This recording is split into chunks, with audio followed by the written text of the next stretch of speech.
They smirked when you stayed.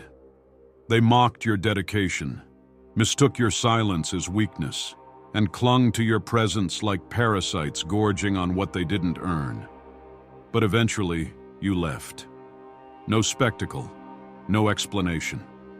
You vanished, like a monarch leaving a kingdom no longer worthy of rule. And suddenly, something crept in they hadn't anticipated: doubt. First came confusion. Why did you leave? They dissect your words, your stares, your silences, searching for the moment their grip on you slipped. Then comes the sting of regret. Not moral guilt, but the ache of loss. They recall the help you gave unprompted, the hours you offered without demand, the loyalty you gave to those unworthy. But it's too late. Humans rarely treasure what's always accessible. Familiarity doesn't breed contempt. It breeds blindness. Repetition numbs perception, and people stop valuing what never asks to be valued. The one who's always there, always loyal, always reachable, he becomes a fixture. Useful, maybe, but not admired, not respected, not missed, until he's gone. The absence breaks the illusion. Suddenly they're forced to face not you, but themselves. And that hurts more than anger. They start to realize they were drinking from a well they assumed would never dry up, that their ease came at your expense. What they saw as average was, in truth, rare. And it's not your words that spark this. It's your absence. While you were present, they judged by habit. But memory? Memory judges with brutal honesty. They start to weigh your value, your time, your steadiness, not as background noise, but as something vital that can't be replaced. They remember how natural it was to speak to you, how easily you gave, how constant you were. And they understand those things weren't owed. They were given. Freely. Foolishly, maybe, but given. And when a giver finally vanishes, people begin to notice how little they gave in return. Some call this guilt, but it's not moral. It's strategic. It's the realization that a resource has vanished and won't return. They don't miss you because they've changed. They miss you because now their world feels incomplete. Your absence removes the veil. When you were there, they saw you as dependent, as someone who always came back. Your kindness was mistaken for need. But now, in the quiet, they're faced with something unsettling. You were never the one who needed them. You were the one holding the pieces together. And by leaving, you revealed how fragile they really are. That is the power of walking away. It unsettles the air they took for granted. It carves a hole they can't fill. And only once it's empty does your space become sacred. Threatening to go means nothing. Words are cheap. Loss only hits when it becomes real. When your voice can't be summoned, your attention can't be reached, your energy is gone, they finally start to measure what you meant. True reflection isn't sparked by dialogue. It begins in silence. The brain becomes loud when the room goes quiet. They replay the things you said, the signals they ignored, the words they brushed off. What once irritated becomes profound. What once empowered them now exposes them. Every dismissed moment turns into proof of how wrong they were. That's the trap. They assumed you'd never leave. And now that you have, their image of you shifts. Not because you became someone else, but because you acted. You forced recognition. And in doing so, you became something more potent than a rival. You became untouchable, a memory they can't reach, and therefore can't control. Absence teaches them that they never held the cards. Once you exit, the lights dim. The roles lose meaning. The play falls apart. They are left with echoes, and in those echoes, the truth they ignored comes screaming back. They finally see your worth not through what you said, but through the emptiness you left behind.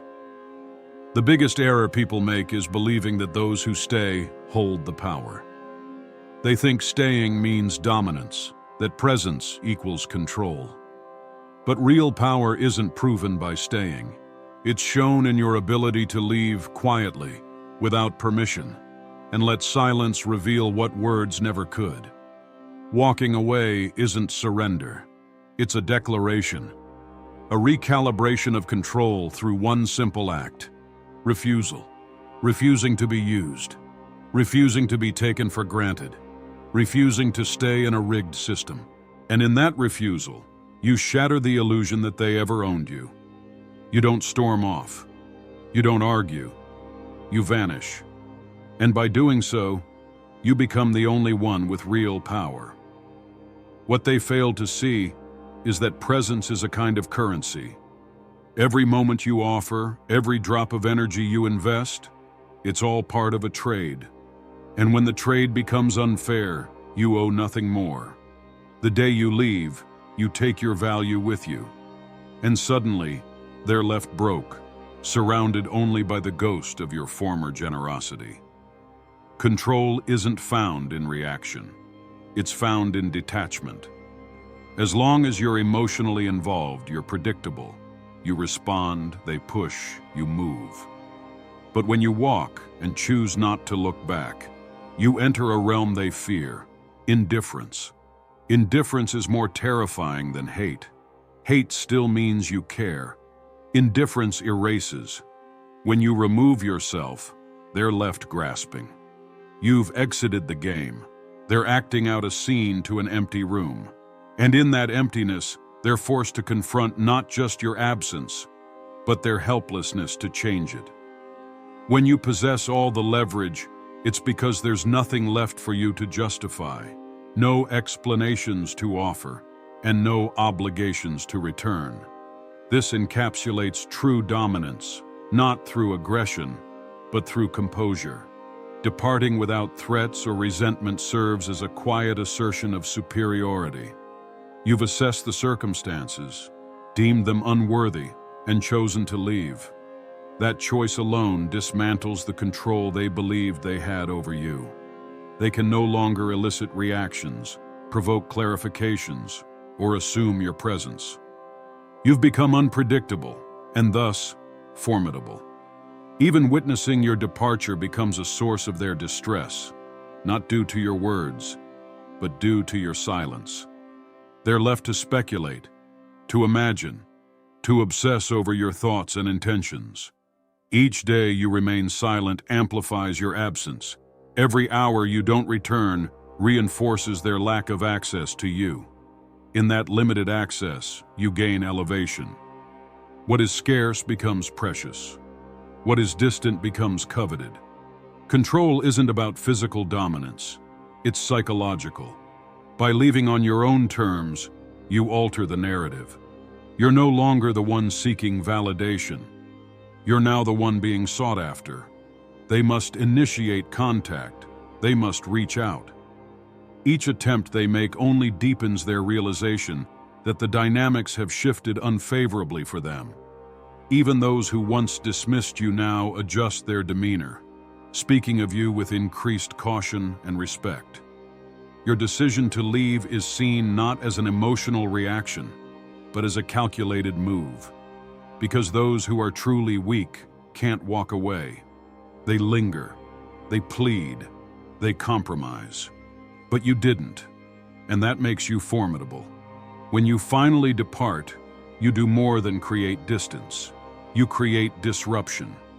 Your absence isn't just physical. It unsettles the emotional framework of those who once depended on your silence.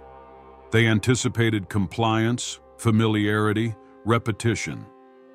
But by deliberately breaking that pattern, you trigger a chain reaction in their minds. It begins with guilt, not noble guilt born of remorse, but selfish guilt arising from the loss of a resource that once brought them comfort. They don't feel guilty for how they treated you. They feel guilty for underestimating your capacity to leave. Their guilt reflects their own arrogance. They recall the times they ignored you, dismissed you, used you as a backdrop to their ambitions.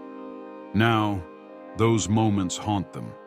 They see with painful clarity the things they overlooked: your patience, your tolerance, your unspoken sacrifices. Yet guilt alone rarely leads to humility. It swiftly transforms into anger.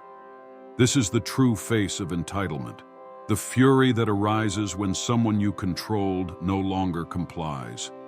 They're not angry because you wronged them. They're angry because you dared to remove yourself from their grasp. Your independence offends them.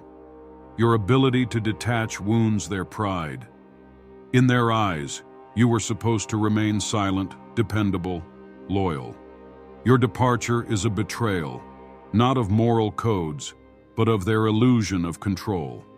So they begin to rewrite history, distorting the truth, accusing you of cruelty, selfishness, coldness. These aren't factual statements, but acts of desperation. For the one who leaves calmly becomes a mirror, and they can't bear to see themselves reflected in it. Your indifference highlights their dependence. Your silence exposes the noise they inhabit. What they can't control, they must defame. Their anger is the language of lost control. But beneath that anger lies something more primal: fear.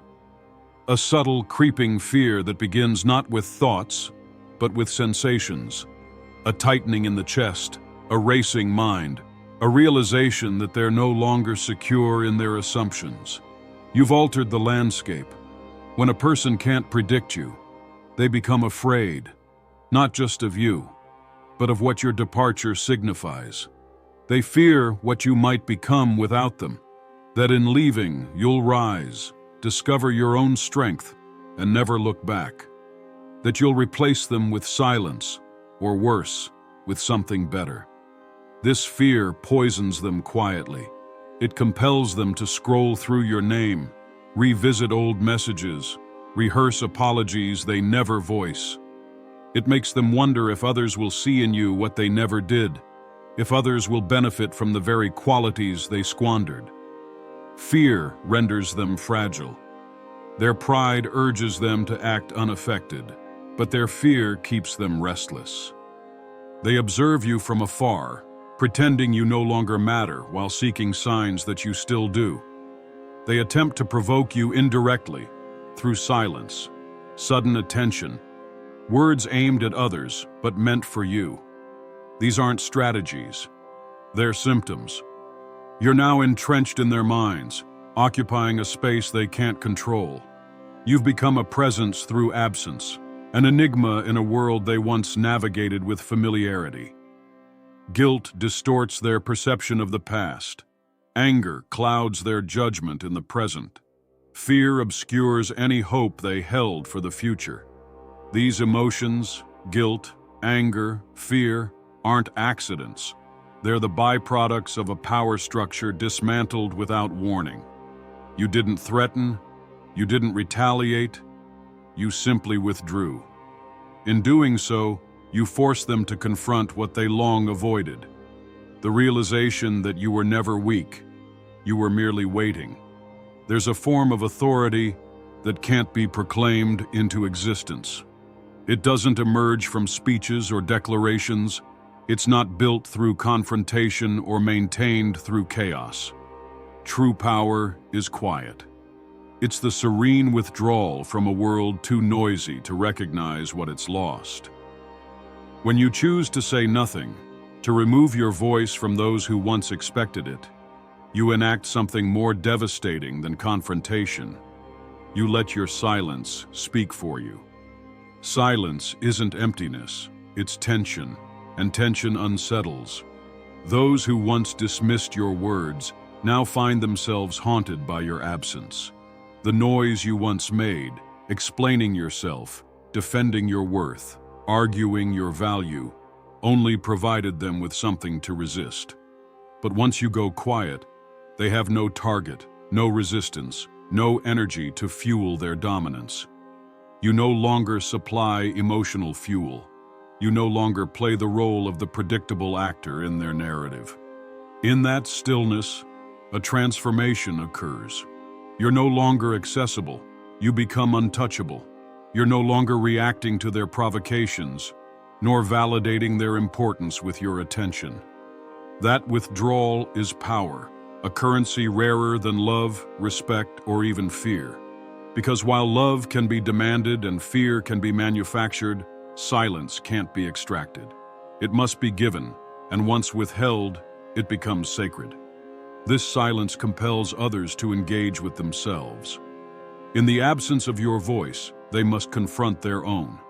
Every decision, every word they once directed at you now echoes back into their own minds. They begin to interpret their actions through the void you left. Doubts emerge, insecurities grow. What they once justified with pride now falters under reflection. They begin to wonder if you left because of them, and more dangerously, if you were right to do so. Understand that people fear what they can't measure. They don't fear loud threats or open arguments. Those are familiar.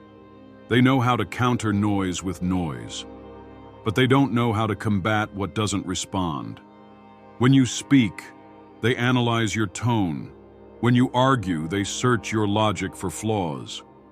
But when you remain silent, there's nothing to read, nothing to decode, no signal to interpret. Your silence becomes a black mirror. They see only their own reflection, and it terrifies them. While they scramble to interpret your withdrawal, your position ascends. In the court of public perception, the one who remains calm is always seen as more in control. The one who disappears with dignity is remembered with reverence. While others speak frantically, defending themselves or attacking in bitterness, your silence stands as a testament to your strength. You remain quiet. And in that silence, you become a concept, not a person. Your lack of words makes them imagine your intentions. Your name is whispered behind closed doors, surrounded by uncertainty and low voices. You're no longer someone they can observe or challenge. You've turned into a puzzle they can't solve. In stillness, you carry the sharpest weapon, uncertainty. People will fill in the silence with their own projections.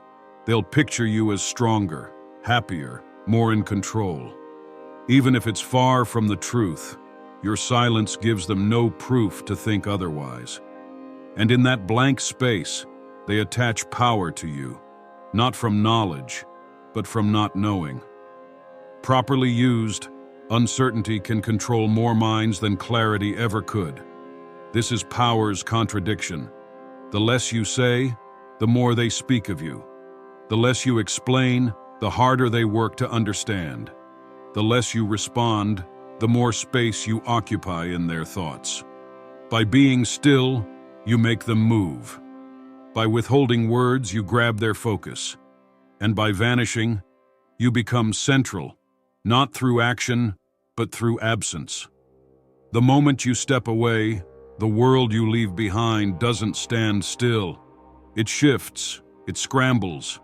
What was once assumed becomes suddenly valuable.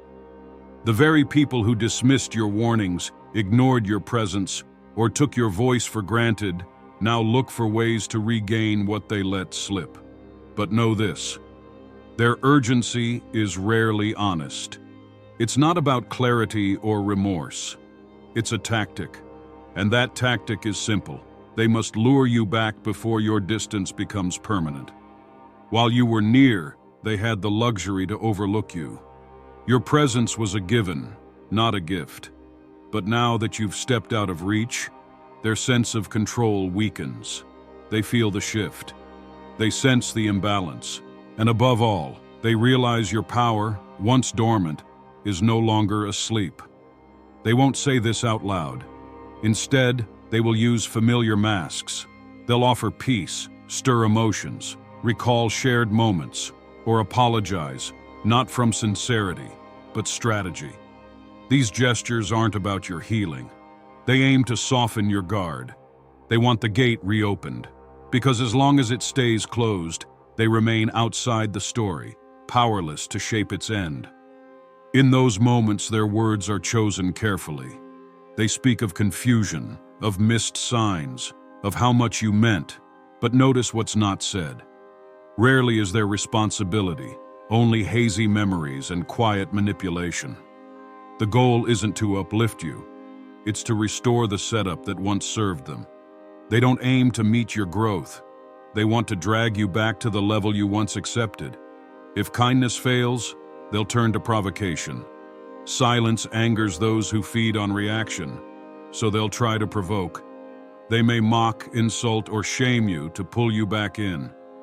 This isn't true rage, it's a tactic, a script to bring you into familiar fights. Because once you respond, defend, or explain, they've pulled you back. The moment you speak from emotion, the silence that disarmed them is broken. It's the same cycle. You walk away, they panic. You go quiet, they provoke. You disappear, they chase. But the chase is mental, not physical. They'll use memories to tug, guilt to bait, doubt to bind. They'll make you question yourself. Were you too cold, too harsh, too quick to act? But those aren't your thoughts. They are the echoes of a crumbling system.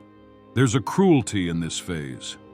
They may involve others, mutual friends, relatives, even strangers, who will urge you to talk, forgive, or be more understanding. But these messengers aren't neutral. Their purpose is the same: to bring you back, not to truth or peace, but to the pattern that kept you compliant. People often confuse the known with the safe, even when it poisons them. And they'll use any means to return you to that comfort zone where you were easier to control. Realize this: your exit disrupted not a person, but a structure. And those who thrived in that setup will fight to protect it. They'll wrap their need in affection, their panic in love. But love does not fear your freedom. What they fear now is exactly that: your freedom. The longer you stay away, the more visible your independence becomes. And as it grows, so does the realization that you were never theirs to begin with. They'll shift methods. Some will beg. Others will go quiet too, hoping to mirror your distance and pull you back. Some will try to act strong, hoping to earn your respect. But these are not changes. They are rehearsed moves, meant to pull you close again. Not because they've grown, but because your growth has disturbed them. To leave isn't just walking away. It's rewriting the rules. It's taking back your energy, your time, and your consent from a system that fed off it. And in doing so, you stir something deeper than disappointment. You show dependence. You unveil unspoken chains. You undo illusions. What they feel when you leave isn't about you. It's about what your absence forces them to face. Regret for ignoring you. Rage for losing grip. Fear of being irrelevant. Your silence becomes a mirror and a sword. It reflects what they denied. And once they see they can't control you anymore, they'll try everything to restore the old order. Not out of love, but out of desperation to hold power again. But by then, it's over. You're no longer the version of yourself that accepted shadows just to feel close to someone. You've learned what distance teaches. That silence shows true colors. That absence reveals more value than presence ever could. And the one who walks away, without noise, without plea, without explanation, delivers the final statement without saying a word.